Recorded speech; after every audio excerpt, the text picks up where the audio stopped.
Sir എന്ത് വെറുതെ വെറുതെ വീട്ടിലൊക്കെ ചെയ്യുന്നപ്പോൾ കാശ് വേണ്ടിയിട്ട് എന്താവശ്യത്തിനാണ് ആയുർവേദോ?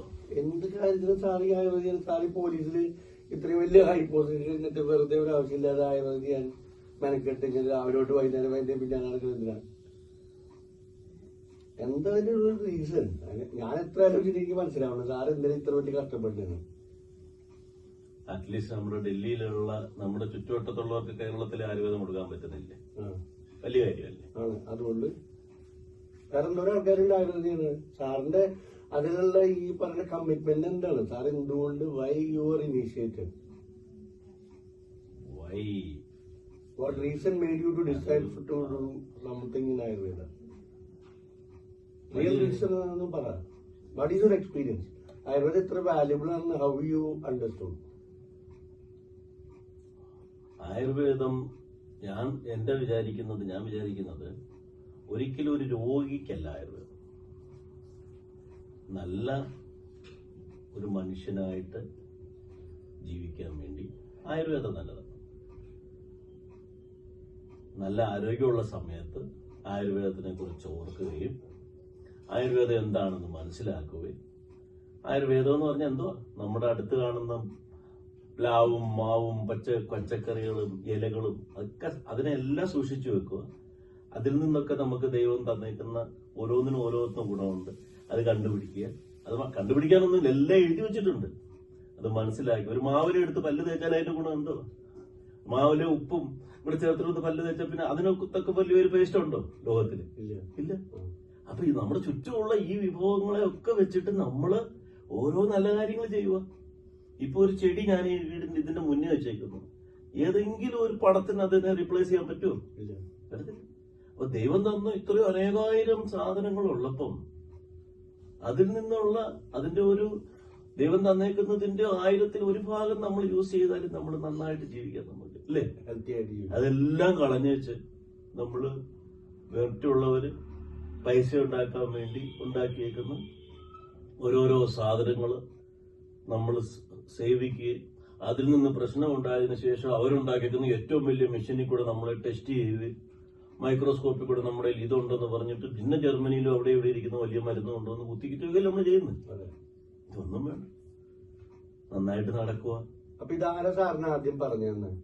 അതായത് ഇങ്ങനെ ആയുർവേദം വാല്യുബിൾ ആണ്, ഇത് നിങ്ങൾ പ്രചരിപ്പിക്കണം പറഞ്ഞതല്ല, എനിക്ക് അനുഭവത്തിൽ കൂടെ. എന്റെ വല്യപ്പൻ എന്റെ ചെറുപ്പകാലത്ത് ഞാൻ കാണുന്ന പാപ്പിച്ചായം വന്നോ എന്ന് നാട് മൊത്തം ചോദിക്കുമായിരുന്നു. എന്തിനാന്ന് ചോദിച്ചു കഴിഞ്ഞാല് അവരുടെ കൈയുടെ ഒടിവായി, ചതവായി, പ്രശ്നമായി, വയറ്റുവേദനയായി, എന്തു പറഞ്ഞാലും പാപ്പിച്ചായന് മരുന്നുണ്ടായിരുന്നു. ഒരില അടച്ചിട്ട് ഒരാൾക്ക് തിന്നാൻ കൊടുത്താല് അത് പ്രയോജനപ്പെടും. കൈ ഒന്ന് പിടിച്ച് എന്ന് വെച്ചാല് അത് ശരിയാകും. ഒടിഞ്ഞ കൈ കമ്പും കോലും വെച്ച് കെട്ടിവെച്ച് കൊടുത്താല് ഈ പറയുന്ന 10-20 ദിവസം കഴിയുമ്പോൾ അത് ശരിയാവും. അപ്പൊ അത് അന്ന് ആയുർവേദം എന്നൊരു പേര് പറഞ്ഞില്ല. പക്ഷെ നമ്മുടെ ഈ പറഞ്ഞ നമ്മുടെ ദേശീയത, നമ്മുടെ ട്രഡീഷൻ, പ്രത്യേകം കേരളം, അതിനുള്ള കേരളത്തിന്റെ സ്ഥാനം അത് മനസ്സിലാക്കാൻ കഴിയും. അതുകൊണ്ട് ഞാനും കളരി പഠിച്ചു. ഈ പറയുന്ന പോലുള്ള കാര്യങ്ങൾ, മെയ്വഴക്കം ഉണ്ടാകാനുള്ള കാര്യങ്ങൾ. സാറിന് പാപ്പിച്ചായൻ ചികിത്സിക്കുണ്ടായ? എന്നെ ചികിത്സിച്ചതാണ് ഏറ്റവും വലിയ സംഭവം. ഞാൻ 6ാം ക്ലാസ്സിലെ 7ാം ക്ലാസ്സിലെ പഠിക്കുമ്പോൾ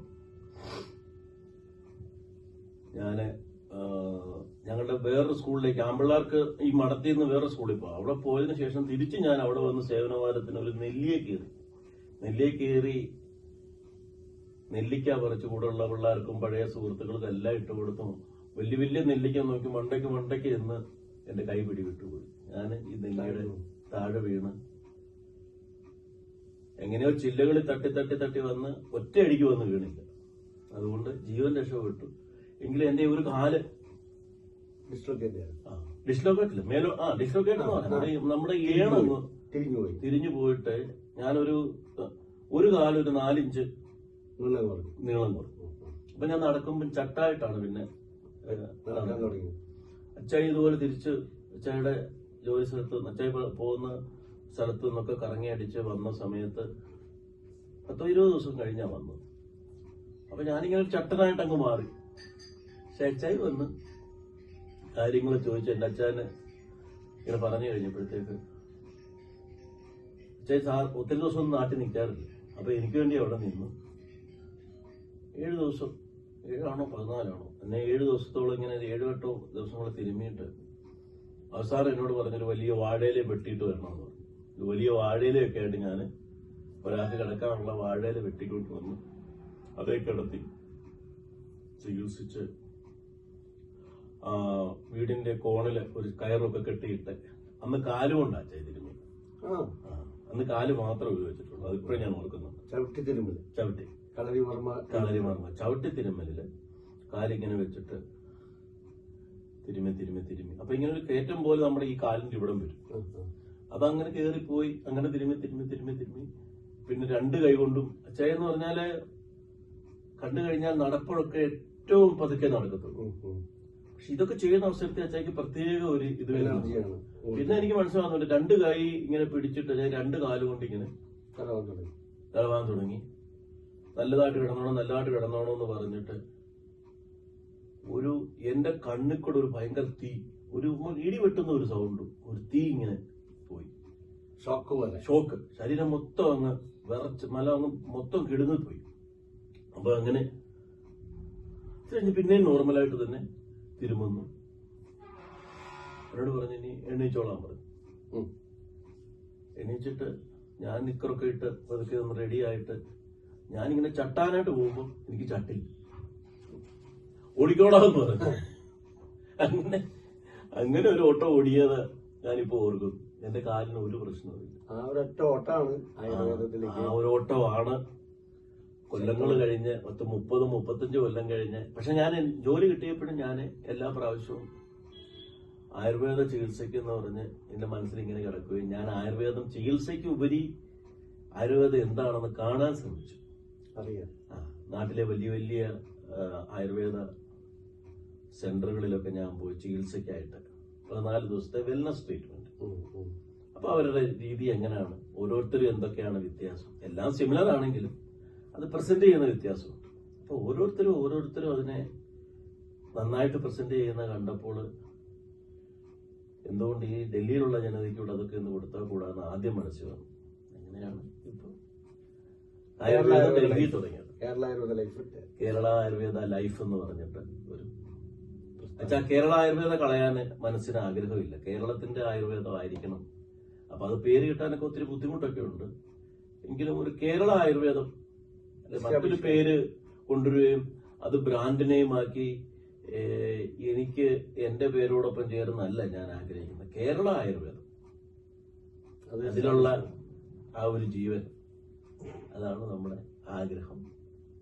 ചെറിയ കൈകൊണ്ട് ചെയ്യാവുന്ന പണി ചെറുതായിട്ട് ചെയ്യും. വിജയിക്കട്ടെ. ആശംസകൾ. Thank you.